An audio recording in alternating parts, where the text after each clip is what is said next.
temi rastin të cilin e humbi zoti Abdigjiku në vitin 2021. Nuk besoj që do të tentoj ta humb në vitin 2026. Në 2021 e kishte mundësinë që të bëj presidenti i Republikës së Kosovës dhe e hodhi poshtë atë mundësi, votoi Vjosa Osmanin. Kësaj radhe duket që ndoshta do të ndryshojnë edhe rolet. Zonja Osmani do të votoj për zotin Abdigjiku. Tash nuk ka mundësi të votoj në këtë formë, por në farë forme do të lëbëj për zotin Abdigjiku që të jetë presidenti i radhës i Kosovës. Ndjes se këtu më dhe lajm. Pra, po më thua që Lumir Abdigjiku, i ri sapo rikonfirmuar në krye të LDK-s, në një marrëveshje me Vetvendosjen dhe Albin Kurtin, do të jetë presidenti i Kosovës. Por çka deshti zoti Abdigjiku të qëndrojë në krye të LDK-s? Është njeriu i cili i ka humbë LDK-s 4 palë zgjedhje brenda një viti. Duke shtu 2 herë edhe duke shtu balotazhin. Ka humbë 3 komuna ndoshta më të rëndësishme të LDK-s, bastionet të LDK-s. Kanë arritur ta fitojnë Prishtinën vetëm me një koalicion të msheft me të gjitha partitë ekzistuese në Prishtinë.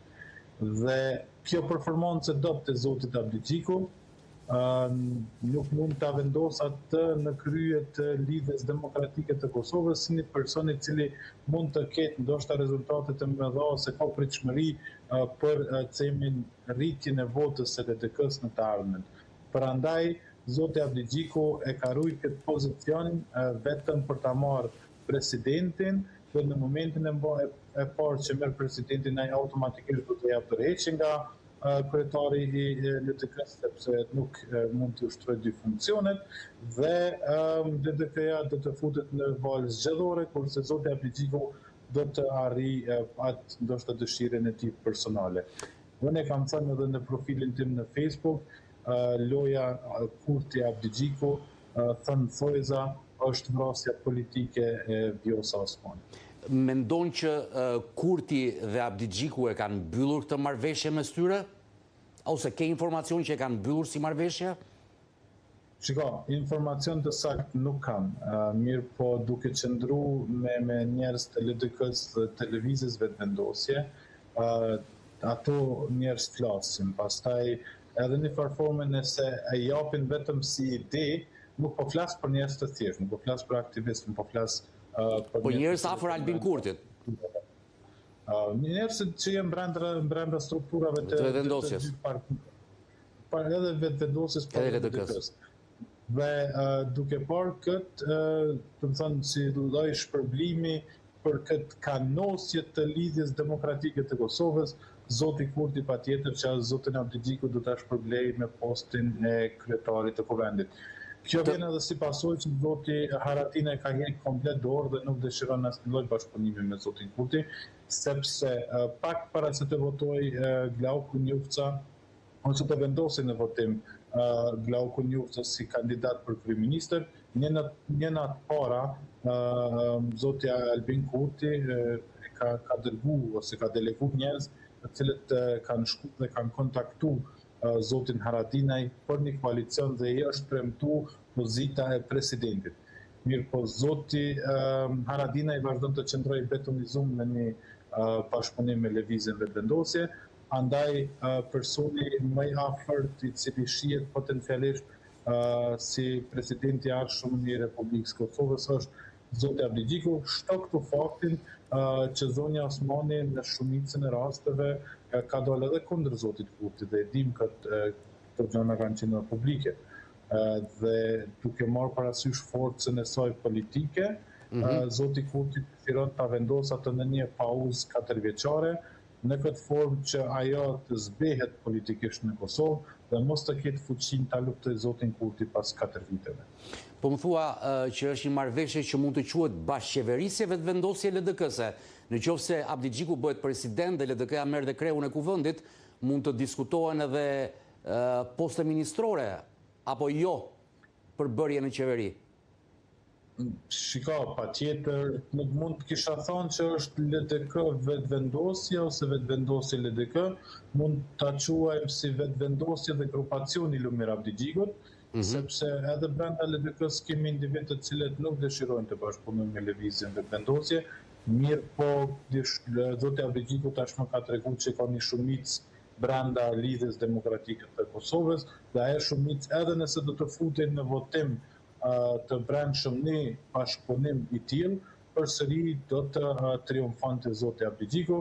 Prandaj nëse ki mbi 40% të antarësisë kundër themi kryetarit ose një bashkëpunimi, i bie që vetëm ky grupacion i cili takon zotit Abdigjiku do të jenë përfitues të kësaj marrëveshje.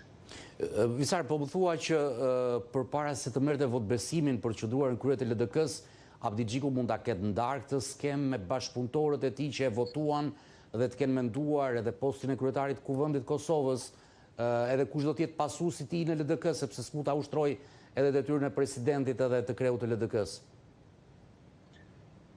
Unë duke parë për vite lëvizjet politike të zotit Abdigjiku nuk do të përfasohesha nëse nuk lëm pasar sfare. Sepse zoti Abdigjiku e ka pru LDK-n ndoshta në paraqitjet më të ulta zgjedhore që nga formimi i LDK-s ose që nga pas lufta në Kosovë. Andaj duke parë që qëllimi i tij primar është interesi personal, ai zotëriu patjetër që ndoshta nuk do të merret fare më këtë pjesë. Do ta përfundoj atë mandat, do ta përfundoj karrierën e tij politike dhe në moshën e tij të jetë presidenti i një shteti nuk është diçka e vogël. Prandaj unë e shoh në këtë këndvështrim që zoti Abdigjiku ndoshta do ta lë Lidhjen Demokratike në një terren shumë të ashpër e të luftuar, mes dy taboreve, por që ai vetë do të heq dorë nga të gjitha opozita. Ka një numër të përafërt deputetësh nga LDK-ja se sa janë afër lëvizjeve të Abdigjikut, apo le themi që janë me Abdigjikun për këtë lëvizje? Nga të gjithë deputetët që janë nga Lidhja Demokratike e Kosovës, nëse nuk gaboj, zonja Hikmeti Bajrami, Abdullah Hoti dhe Lutfi Haziri nuk kanë qenë pro zotit Abdigjikut të jetë përsëri kryetar i Lidhjes Demokratike të Kosovës. Në 13 deputet sa i ka Lidhja Demokratike e Kosovës, i bie që 3 deputet nuk janë pro zotit Abdigjiku, kurse 10 janë.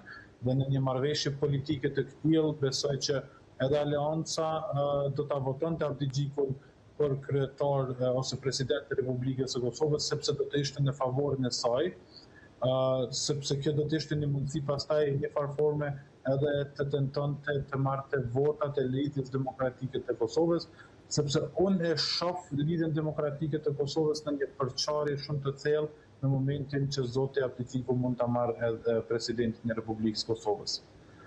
Paknacit, kërkesat do të shfaqen atëherë dhe mund të kemi një LDD ose një guxo të re nga LDK-ja aktuale.